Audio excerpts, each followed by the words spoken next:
RAF Short Sunderland aircraft thunders over the foggy Scottish Highlands.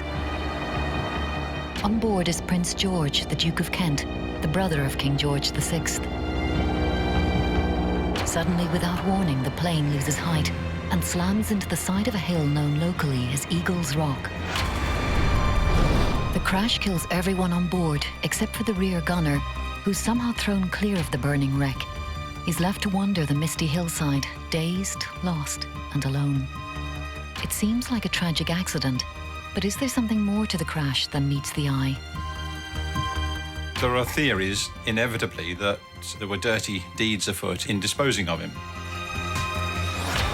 For 70 years, the crash that killed the Duke of Kent has been surrounded by mystery. Conspiracy theorists have suggested that he was in fact assassinated. But why? Who could have wanted him dead? And can the riddle ever be solved? It does make you wonder whether his recollections are what's been suggested to him or what he actually remembers. Allegations of a cover-up remain. Why is it that the official records have never been found? And was the sole survivor silenced by the authorities? When he came back, he never spoke again. Can World War II air crash detective Garth Barnard sift through the evidence to discover why a member of the royal family perished on a barren Scottish hillside all those years ago? You cannot get hold of this, so I'm quite taken aback that it's in front of me now.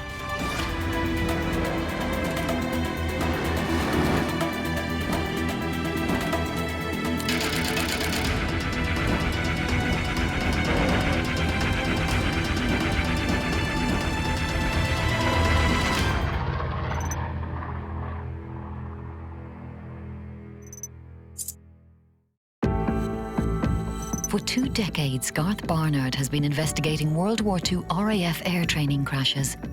But today, a different kind of mystery has grabbed his attention. I don't normally get involved with the conspiracy theories and espionage, but the Short Sunderland crash that killed the Duke of Kent, there's so much controversy surrounding it that it deserves a closer look. As the Duke of Kent made himself comfortable inside the Short Sunderland seaplane, the Australian pilots, Pilot Officer Sidney Smith and Flight Lieutenant Frank Goyen, prepared for takeoff. Frank Goyen was reputed to be an excellent pilot and had a very good record during his service, and I think that's probably why he was chosen. Just after 1 p.m, the aircraft, with 15 men on board, slowly climbed into the cloudy sky. It was going to fly the Duke to begin a morale-boosting tour of the RAF base at Reykjavik in Iceland. The planned route would take the Sunderland from RAF Alnays at Invergordon, up the east coast of Scotland to the Butt of Lewis, where it would fix its position, leave the Scottish coast and head across the North Sea to Iceland. The Sunderland was flying up the east coast of Scotland when it would appear that the pilot decided to take a shortcut by literally cutting off the corner. Unfortunately, the weather conditions were deteriorating to such an extent that the cloud was literally covering all of the hills and the mountainsides, so they became invisible. Goyen and his crew had been prepared for broken cloud, but suddenly the plane was engulfed by a thick soup of fog and mist. Even in the gloom, people on the ground could tell that the Sunderland was flying perilously close to the hills of Caithness. And then, tragedy. Goyen's Sunderland smashed into Eagle's Rock, a hill less than 3 miles from the coast. The plane, still completely full with fuel for the long trip, burst into flames on impact, creating a scene of utter devastation.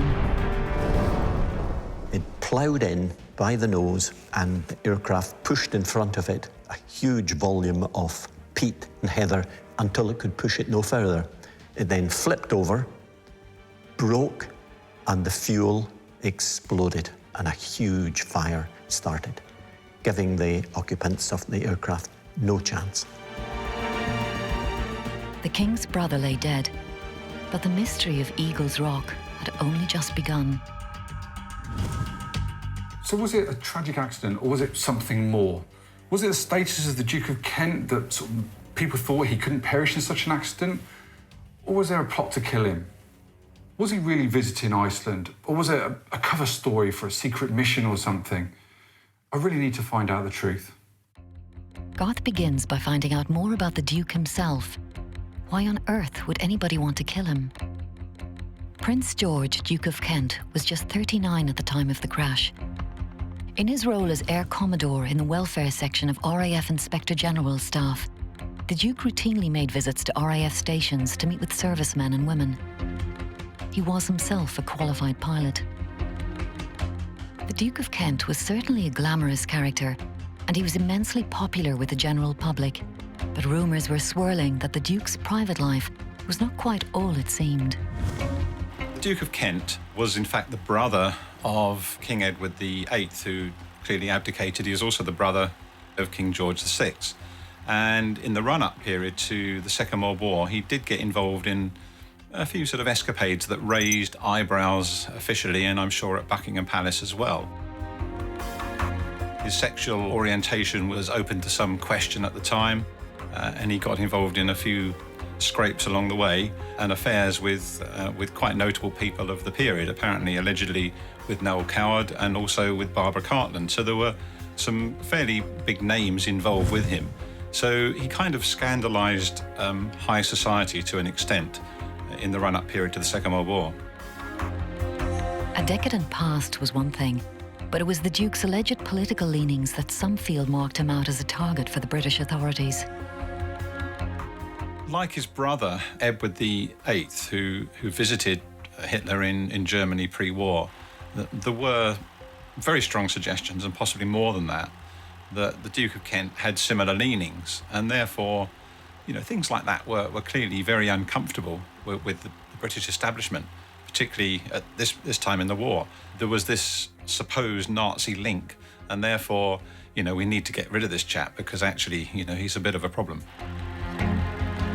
So was the Duke pro-Nazi, or as some have suggested, trying to broker a peaceful end to a war which was not going well for the British at the time? Whatever the truth, the Duke's life seemed full of complexities. Garth is beginning to see why the crash has attracted so many conspiracy theories. A search through his usually reliable sources and thorough archives has drawn a blank. For such a famous case, there's precious little official evidence. I just can't seem to find any official information on the crash. And without that information, it was easy to see why there are conspiracy theories and how they come about with just such little information available, especially with something as sensitive as the Duke of Kent being on board. Maybe the official records are lost. Maybe they've been lost on purpose or embargoed. Who knows? But are the authorities trying to hide something here? Maybe there's some kind of cover-up. Could there really have been a plot to kill the Duke? It seems fanciful, but it was no secret that he, like many other members of the British establishment, had had regular contact with notable German figures before the outbreak of war. His elder brother Edward, who had abdicated the throne in 1936, had even been an advocate of a peace treaty with Hitler. Edward had been dispatched to the Bahamas to keep him out of trouble.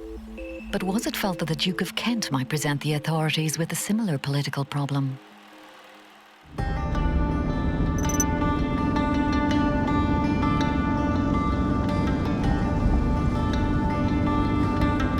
To try and find out more, Garth journeys up to Scotland. Why exactly was Prince George going to Iceland? The role of the RAF in Iceland during World War II was partly as a staging post between North America and the UK, but it was partly, more importantly perhaps, as a base for maritime patrol. It was somewhere from where they could keep an eye on the North Atlantic and to some extent the North Sea. Like all members of the royal family during the war, the Duke's movements were a closely guarded secret. Those entrusted with his safety were men whose war was fought well away from the gaze of the public, in the skies over the North Sea and the Atlantic Ocean. Flying their short Sunderlands and Catalina flying boats, they played a deadly game of cat and mouse with the German U-boats that were a constant menace to the vital convoys supplying Britain. They were called Coastal Command. It was obviously dangerous from the point of view that they had to fly in all weather. Regardless what the weather conditions were, they had a job to do, which was to protect the convoys and also to do anti-submarine patrols. So they had no option. It wasn't a matter of just fair weather flying. But it was, you know, it was away on the coast. People didn't know an awful lot about it. And of course, where the bases were very heavily restricted. You couldn't come in and out as you liked. And the result of that was that people didn't hear very much about Coastal Command, but they did a very essential job making sure that the convoys got where they were going as safely as possible. One of the bases controlled by Coastal Command was RAF Oban on the west coast of Scotland. To get there, Garth crosses Oban Harbour to the Isle of Kerrera. It was here that short Sunderland W4026, flown by Frank Goyen and his crew, was based. As one of the most experienced pilots in Coastal Command, it was the Australians' job to get Prince George safely to Iceland. He would pick the crew that he felt supported him as best as possible. So his members in the aircraft would be probably his best choice to fly with him to do all the ancillary duties that were required. But he had a very good reputation as a pilot, so that was probably why he was chosen to do that particular flight. Also flying that day was Goyen's boss at 228 Squadron, Wing Commander Thomas Moseley. Moseley was another expert pilot and navigator, and as commander of the squadron, he felt that he should be on the flight to accompany their VIP guest. So a crack team had been assembled for the Duke's flight, which was to be made in one of the RAF's most reliable aircraft. It was the workhorse of Coastal Command, the Short Sunderland flying boat. The Short Sunderland flying boat was really the right aircraft at the right time for RAF Coastal Command. It was a brilliant design. It was a four-engined, high-wing, stressed skin flying boat. And it's kind of what it says on the tin, a flying boat.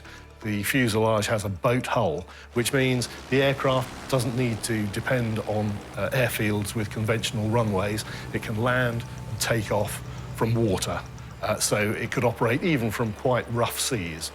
Bear in mind, though, that the Sunderland was a big aeroplane, so it didn't have a fighter-style climb rate. You could open the throttles and ask it to climb.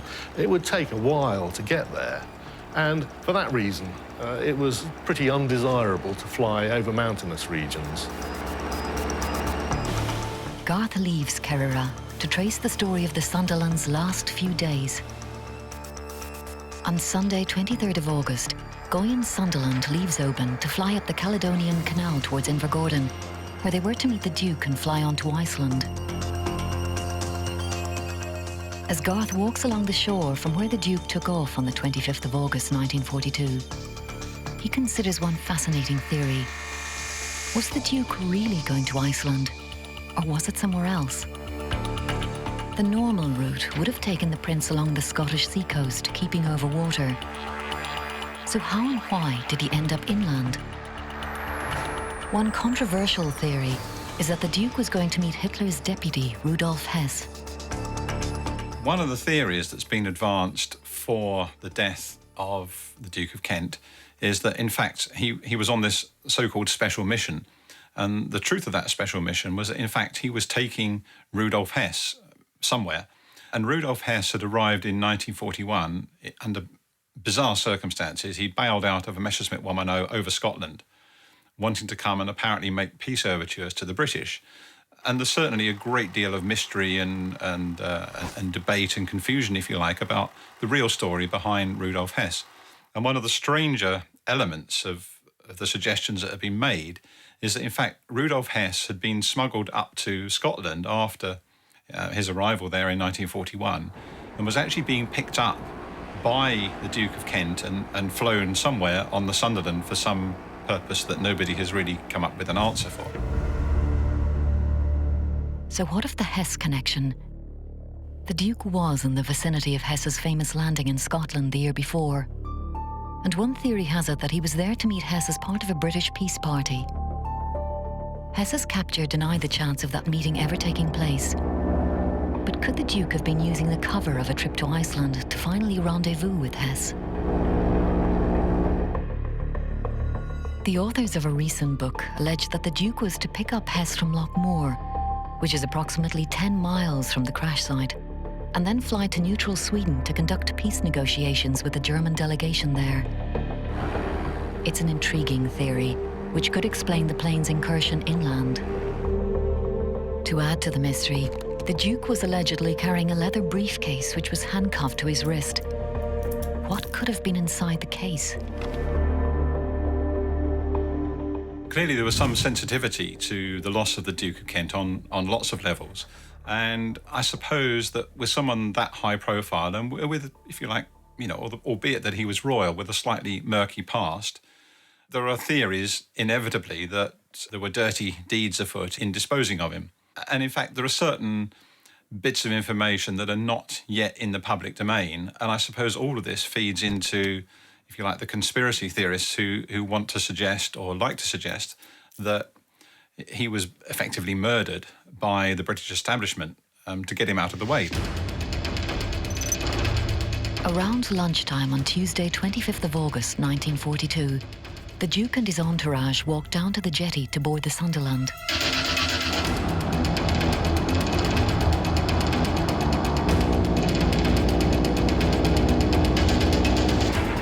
The plane slipped its moorings at 12:50. 20 minutes later, it climbed into the sky. Around 30 minutes after that, the Duke of Kent was dead. For Garth, there's plenty of speculation, but a frustrating lack of official documents. The British archives have not given him any information. But what about those of another country? With Australian crew members on board, could Australian war records be any more helpful? Well, I've just accessed, or in the process of accessing the National Archives of Australia to see if I can find anything there on Goyen. I'm searching for Goyen and there's nothing here, not that's available to look at. With no luck in finding out any more about Goyen, Garth turns his attention to the second pilot, Sidney Smith. Well, it looks like I've found all the official data. There's 87 pages, so there's quite a bit to go through. It's fascinating stuff. Details on him, a bit of personal background, lots of rubber stamps, as you'd expect. And we have the Court of Inquiry investigation, which I didn't think was available. There's been obviously lots of talk that this you cannot get hold of this. So I'm quite taken aback that it's in front of me now. This is the key to who was doing what, who was on board, who was flying, who was at the controls at the time of the aircraft, or hopefully who was at the time of the controls, and make all the confirmations of who's who and where they were and what they were doing. This is key. At last, Garth has the elusive document in his hands. Can it answer a fundamental question? Who exactly was at the controls that day? Because a startling fact comes to light. It is Wing Commander Moseley who is listed as first pilot. According to the document, Sidney Smith was not at the controls that day. I'm just looking at this report now to try and ascertain who was at the controls when it crashed. Initially, it says that the pilot was Goyen. It states that quite clearly. But Goyen is also listed as the captain. There's also the first pilot, which is Moseley, and second pilot, Smith. But on the next page, it says here that first pilot Moseley is listed at the top, not second, where I'd expect Goyen to be at the top. But actually, Moseley is at the top, which may suggest he was at the controls. The report contains many witness statements from people connected with the flight, including meteorologists and maintenance staff, but also the surviving rear gunner, Andrew Jack.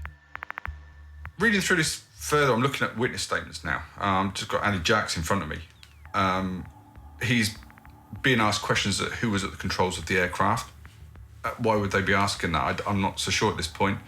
But I also find his answers that he's giving to be very yes, no, rather than not sure, because obviously what he went through with the crash.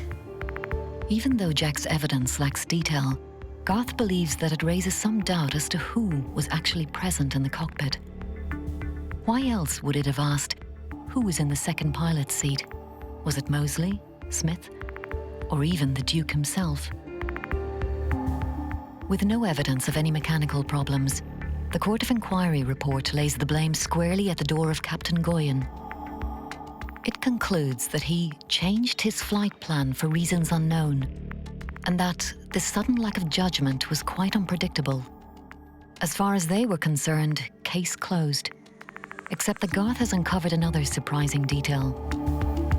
I'm looking now at the Court of Inquiry, or the summary of the Court of Inquiry, and I've got the commanding officer saying that it's a non-operational flight and it should not have been carried out. And I've got another comment below that from the group commander saying he concurs with the findings. However, it should have presented no difficulty to the crew of such experience.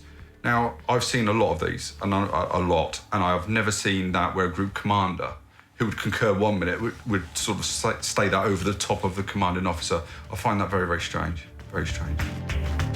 The Scottish weather is notorious, especially over high terrain. So could the weather have played a part? When the Sunderland crashed into the mountainside, the visibility was very poor. Effectively, the aircraft was flying in cloud with nil visibility, and the pilot just didn't see the mountainside. Now, aircraft flying into mountains and high ground in the United Kingdom or anywhere, come to that matter, during the Second World War were a very, very common occurrence. It happened all the time, and what you have to bear in mind is that the navigation on these aircraft at that time was pretty basic. Essentially there were no electronic aids. It was all down to, if you like, the Mark I eyeball, maps, and dead reckoning, and that kind of navigation. And they were very susceptible to weather conditions, and when the weather could change very, very quickly in any case, particularly in those sort of mountainous regions in Scotland. So it was not an unusual event. There were many, many aircraft that flew into mountains in very, very similar circumstances. I suppose the only unusual factor in this particular crash was the high profile of one of the passengers on board. Officially then, the crash was caused by pilot error and poor weather. However, Garth believes that the Court of Inquiry report still doesn't offer a full explanation for the crash. He thinks the difference of opinion on the weather conditions by two senior officials is symptomatic of the court's findings. It presents an outwardly straightforward case, but beyond the official language, a more confused picture emerges. The questions still remain. Was it Goyen who was at the controls that afternoon? And if so, how did a vastly experienced pilot come to make such a terrible error of judgment? If it was Goyen flying the plane, was he following orders to take the Duke's party to a secret rendezvous inland? Was the pilot actually Wing Commander Moseley? Or could the Duke himself have been flying the aircraft?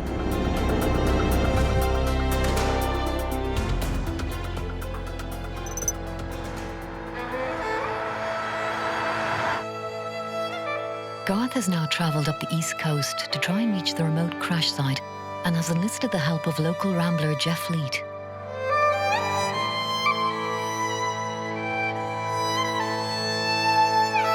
After a punishing few hours walking the hills, Garth can see how steeply the land rises from the sea.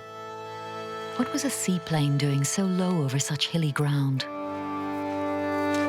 In the shadow of the Eagles Rock crash site, Jeff tells Garth more about the plane's last moments. The area behind is Eagles Rock, and you can see the monument, which more or less marks the spot where the Sunderland splattered itself on the hilltop. And there's absolutely nothing left of the plane now, not surprisingly. It was a long time ago.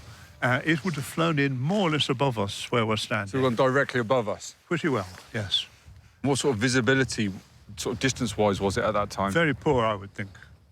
I would think they'd no idea they were over the hills, or they would have been somewhere else. So with the height where the actual aircraft crashed into Eagles Rock, how much, I mean, the topography of the land, how did the land lie? Could they have missed it? I mean... It's about 800 feet high, and if they'd been going, 50 foot higher, they'd have missed it.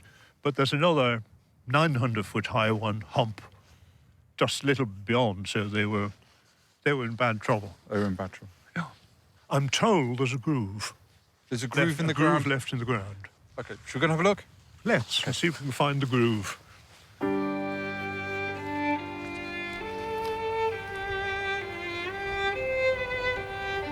Garth imagines the plight of the survivor of the crash, Flight Sergeant Andrew Jack. Jack was in the rear turret of the plane, and he was thrown clear as the burning Sunderland flipped over. Jack was believed killed until he emerged from the foggy hillside a full 24 hours after the plane came down. Garth and Jeff eventually reached the crash site. We've made our way to the monument we've got here now. So whereabouts was the actual impact point? Well, the impact point appears to be sort of diagonally back there. There's a big depression, and the scatter of all the bits and pieces of the plane spread up here. And, in this direction here? In that direction. And presumably the tail gunner, Jack, was sort of thrown clear in that general direction. And that's where I gather the Duke's body was found, and that's where there's now a little monument recording this sad spot. With the debris in this direction, is there any debris left over there to see? Well, very little to see. You've got sort of, it's now being cleared a little as the rain has washed away some of the vegetation. So some tiny bits, tiny fragments are appearing. When you get up to such a desolate spot and you actually reach the monument and you see the names on it, it's quite poignant, you know, the loss of the crew up here, and yeah, it really brings it home to you. The crash site itself spawned yet more rumours, one of which held that strange items, including women's clothing and alcohol, were discovered in the wreckage. With the Duke's alleged wild ways in mind, one theory was that the crew was drunk, and even there was an unknown lady on board. Garth also learns that many RAF crews operated an unofficial sideline in the export of certain desirable but hard-to-get goods. For RAF personnel based in Iceland during the war, even though it's a beautiful country, they probably wouldn't have appreciated that very much, and they would have felt they were at the back end of empire. So any creature comforts, little luxuries like perhaps a bottle of illicit whiskey or some extra cigarettes or something like that would have been very much appreciated to alleviate the considerable tedium of serving up there. And of course, it was the pilots that just quietly would tend to bring this stuff in for them. The visit to the crash site has helped Garth to dismiss the so-called Hess theory.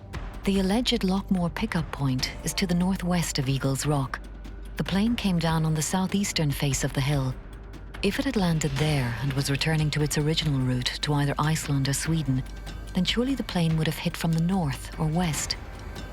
For that reason, many believe that the Hess theory just doesn't add up.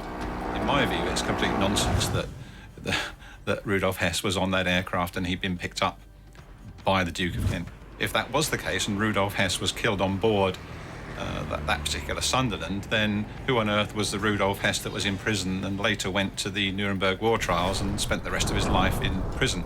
And again, there are lots of conspiracy theorists who say, well, actually, it wasn't really Rudolf Hess, it was somebody else. So there's lots of conspiracy theories that kind of feed into this one of the Duke of Kent. Although there seems little hard evidence to back up the more colourful theories about the crash, the fact remains that the Sunderland was way off course. There must have been a more conventional reason for the accident. 5 miles away from the crash site in the coastal town of Dunbeath, Garth meets George Bethune. George's father was a local policeman who, together with colleague James Sutherland, rushed up to the crash site on the day. They cycled up to what we call the gravel pit, and they could smell. The fog was thick, but my father said you could smell it. It was in an awful state. It was still burning, and they had to look at all the bodies and everything else. So, of course, both being soldiers from the First World War, they knew that the person would have identified disc on his wrist, his left wrist. And they looked, and my father said, Even to his dying day, I've never forgotten what was on the disc. HRS Duke of Kent, the Cuppins, Bucks, England. So they knew who it was. George's father found the Duke with the mysterious briefcase still handcuffed to his wrist. The briefcase had burst open, and my father said that kroner notes, 100 kroner notes, was flying around the site. He never actually said that they came out of the briefcase. He inferred that they'd come out of the briefcase. But I'm absolutely certain that it was not because of the kroner notes that the Duke would have had the briefcase. His equerry would have carried the notes. So there must have been something in the briefcase that he was carrying that he didn't want to leave his person. The discovery of Swedish krona at the crash site lends some weight to the theory that the Duke may have been heading to Sweden, not Iceland. Or was there another explanation for the money being on the flight? There could be a perfectly rational explanation to that, because although Swedish krona were of no use in Iceland at that time, neutral Sweden was doing business at that time with Britain, with the United Kingdom. I don't know, I mean, it's just a theory, but maybe the Duke of Kent was to make a money drop on behalf of the British government to a Swedish representative in Iceland. So there could be lots of reasons for that. George also has more intriguing information about the survivor, Andrew Jack. It came direct from Jack's own mother. The first few days, he was quite open about what had happened. But on the Saturday morning, people arrived from the south, and she said she never forgot the bed had wheels, and they took the bed, wheeled it along, burst open the door with it away to a quiet corner. And when he came back, he never spoke again about the crash site. His brother, who was a sergeant in I think the Scots Guards at the time, he visited on the Saturday with his mother and his sister. He said that Jack said, "I can't say anything about the crash. I have now signed the Official Secrets Act." And his brother looked at him and said, "With hands like that, how could you sign it?" "Oh," he said, they held my hand." Andrew Jack himself never officially spoke about the crash, except to agree with the official version of events. Once he'd recovered from his injuries, he was posted to Gibraltar, but several visits made to him by the Duke's wife, Princess Marina, only added to the suspicion that he knew more about the crash than he told the Court of Inquiry. One thing Jack certainly never confirmed was the belief that the Duke himself was flying the plane. Despite all this, George has a more mundane answer as to why the Sunderland turned inland. Our records that we discovered a few years ago of the people that sat down on the headland there, spotting and recording everything that happened in the air and the sea, showed that many of the aircraft didn't follow the official route, but cut in over the lowlands of Caithness. And of course, Admiral Sinclair, who owned Dunbeath Estate at that time, living in the castle, he always said, "Oh my, they just turned in too soon." In other words, where they turned in was perhaps 2 miles too soon. Some believe that the Sunderland was simply blown off course. For such a thing to happen would have been unusual, and the strength of the wind that day was not enough to blow the plane 13 to 15 degrees off course. But those with local knowledge say that it's not impossible. Some people have looked at this in great detail from the records of the strength of the wind at Wick. I have spoken to a couple of old fishermen who know the Bury Firth like the back of their hand, and they've pointed out the strength of the wind at Wick is not necessarily the strength of the wind up here or near Alness. It could have been far gustier. So yes, they could have been. As he leaves Scotland, Garth considers an investigation which is full of inconsistencies. On the one hand, the conspiracy theories and rumours can mostly be disproved or explained. But on the other, there are still mysteries. Why was the Duke carrying a briefcase handcuffed to his wrist, for example? If he was carrying out some sort of secret negotiations with the Germans, was it with the blessing of the British government? Or did it dramatically silence him? Again, it seems fanciful, but with allegations of an assassination attempt by British intelligence services on French leader Charles de Gaulle later emerging, perhaps it's not so easily dismissed, particularly as the de Gaulle allegations involve the sabotage of his plane. When you get an accident of the kind that befell the Duke of Kent, and that then breeds conspiracy theories, those theories are generally based upon exceptional claims. And in order to substantiate those, you need exceptional evidence. But whenever a high-profile person dies, it doesn't matter whether it's John F. Kennedy or Michael Jackson. If there are slightly odd or unusual circumstances surrounding their death, then the conspiracy theories inevitably will be born. So was it accident or assassination? Garth has sent the Eagle Rock evidence to air safety expert Gary Wan to see if he can come up with an explanation for what happened. He begins by addressing the conspiracy theories. As far as conspiracy theories go, it's always easy to come up with a story, particularly if something's happened with a VIP or with an aircraft and the accident isn't investigated probably as much as it might be. But I think really it's unlikely that there's any conspiracy involved. It's just too random an event really for that to be the case. Gary also feels that the Court of Inquiry into Andy Jack's evidence leaves something to be desired. The Court of Inquiry findings and the accident report are quite thin. There isn't a lot of detail, and certainly I would have expected them to look into a lot more detail. And certainly if it was being done today, there'd be far more investigation with regards to the wreckage, where it was, how it had hit the ground, whether or not the engines were performing as they should be. And I think, again, they would have looked into who was on the flight deck and who was flying the airplane, something they didn't really touch on at all. The evidence from the survivor to the Court of Inquiry was key in deciding what caused the accident, or at least letting the Court of Inquiry judge what caused the accident. It's quite interesting, the survivor seems to have clear recollections of some part of the accident, the aircraft descending, people talking on the intercom. But it's not unusual in these cases for the survivor to have no recollection whatsoever, and it does make you wonder whether his recollections are what's been suggested to him or what he actually remembers, bearing in mind he did have large blanks about the accident itself. They wanted to sort out what the cause was quite quickly. The evidence coming from him was key, and it may have been a case that they suggested to him what might have happened, and that was what he came up with and what went into the report. The Sunderland had an experienced crew and even a primitive form of radar for detecting coastlines and submarines. So how does Gary explain the navigational error that saw them fly into Eagles Rock? Even though the weather wasn't particularly good, the flight was a routine flight. So there's a possibility that the navigation was being done in a quite straightforward fashion.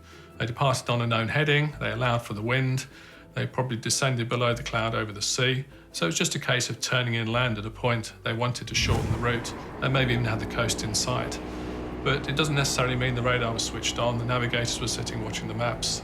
Because it was such a routine flight, that may have led them into a degree of complacency, which could lead to a mistake being made. It's happened in the past where a pilot conducting a flight they've done many times before, in an aircraft they've flown many times before, has made a very simple but costly mistake. From the evidence, what does Gary think happened to the short Sunderland?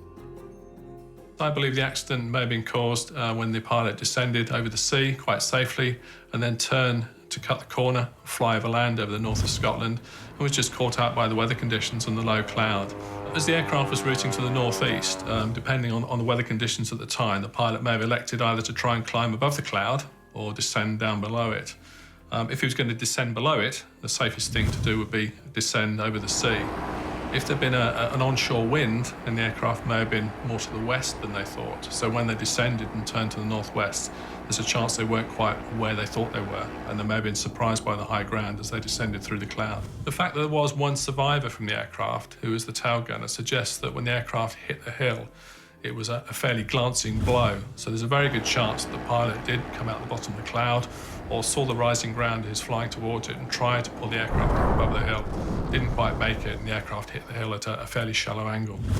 Wasn't an unusual occurrence. It happened then, and it still happens today. It's known as controlled flight into terrain. Could there have been another factor that contributed to the controlled flight into terrain? With Goyen's superior as first pilot, and even the allegation that the Duke himself could have been flying, a modern military term called cross-cockpit gradient may have played a part in the tragedy. Former RAF and commercial test pilot Chris Roberts explains more. If you're in a military environment, you've got a VIP on board, and he has an aviation experience, then it was quite normal, and indeed still is quite normal, for them to be allowed to do a little bit of the flying. And the problem then comes for the other pilot immediately engaged in one of the two seats, the tact and the diplomacy and the perceived ability he's got to intervene as readily and as quickly as he may need. There was another accident which is much more recent, where a Vulcan coming back from an overseas trip into Heathrow, which was being flown by an air marshal, ended up crashing, and the person who was blamed, quite rightly, was not the air marshal, but the other pilot at the front of the Vulcan who should have prevented the accident. One of the aspects could well have been that adverse gradient, whereas a lowly person, you don't want to jump in on a much more important person and intervene as soon as you should. Back at home, Garth has reached his own conclusions about what actually happened to the Duke of Kent's aircraft. Garth believes that the weather was mostly to blame. The weather in Gordon was good for takeoff, but the visibility deteriorated badly as they reached the area of Dunbeath. Garth thinks that the Sunderland crew intended to shorten their journey by cutting across the lowlands of Caithness, but that a southeasterly wind blew the aircraft off course. As crews regularly did this, then they probably thought it wasn't dangerous, but unfortunately for Goyen or Moseley, when they popped down below the clouds to assess their position, they realised it was too late, pulled up, but by that time they'd already crashed into Eagles Rock. As with so many famous incidents, some people have inevitably looked for sensational reasons for the Duke's death. But Garth feels that the conspiracy theories don't stand up to scrutiny. In my opinion, there's way too much fantasy surrounding this crash. If the British really wanted the Duke of Kent assassinated in a plane crash, it would have been on bomb on board over the North Sea or something like that. Why would you risk an accident on a mountainside where people could survive, which they did, and where there's plenty of witnesses that could see what actually happened? No, not for me. It's Garth's view that the Duke and the others who died with him were just the victims of a tragic accident. With that said, he concedes that some aspects of the crash don't have a complete explanation. What was in the Duke's briefcase and why did he have it? Was there Swedish money in there? What was that for? Who was actually flying the plane? Was Goyen flying the plane and his boss Moseley then took over? Perhaps he didn't like what he was doing or how he was doing it? Who knows? We'll perhaps never know. Even if the crash was an accident, I'm open to the fact that the Duke may have been on some sort of covert or secret mission. It's one mystery that will never be explained.